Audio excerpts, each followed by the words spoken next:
We do get a lot of locals, and I was surprised when I first started. We get a lot of repeat locals. We have a lot of local people that come on every year. And always there's a lot of local people that come on to when they have guests visiting them in town. They like to show off the city this way. I think it is probably part of that. If you don't live downtown, it's about reliving that, coming downtown as a kid for a fun activity experience and reliving that.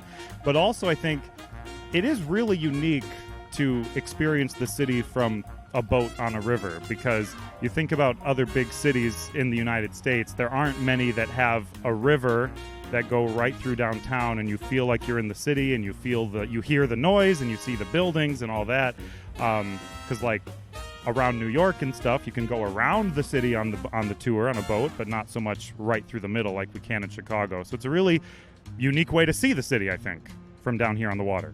I'm on the tour today. I have some family in town for a wedding, and they wanted to go on the tour, and they asked me to join them, and I wanted to join them so I can give them my own personal commentary of my own history in Chicago as we went along. So, you know, I was probably 25 years old the first time I went on this tour, and you think that you're not going to see anything different. You know, you've walked the streets, you've driven the streets, and I was amazed the first time that I did it, the different perspective that you had, just being, you know, a little bit down and looking up at everything. So, you know, every year or so when I have the opportunity, it's a nice thing to do. So I'm a proud Chicagoan, so I love the city, but in the last 10 years or so, the river is being incorporated more into the city.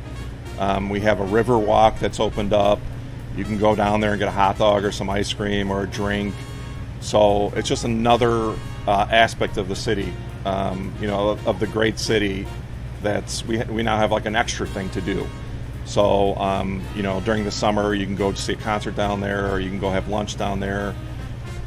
You know, and when you have friends in town, take the riverboat tour. You know, I like to talk about the buildings that I have a personal history with. You're a local, you can point out where all the good restaurants are and stuff. So one of my relatives today asked the question, how did the Chicago fire get over the river? And I didn't have an answer for that. So I just approached the tour guide and said, how did that happen? He's like, you know, the embers just blew over the river. There was a wind and it kind of took the fire over the river. So yeah, you learn something new every time. You know, they can go to the museums and all that. You know, this is one that I like to join them on. 20 years ago, I might be the one telling them to do that, but it seems like in the last decade with social media, this is on people's radar. It's making a lot of lists of things to do while you're in Chicago. So they're telling you, hey, can we do a boat tour? Whereas maybe 15 years ago, I was suggesting it to them.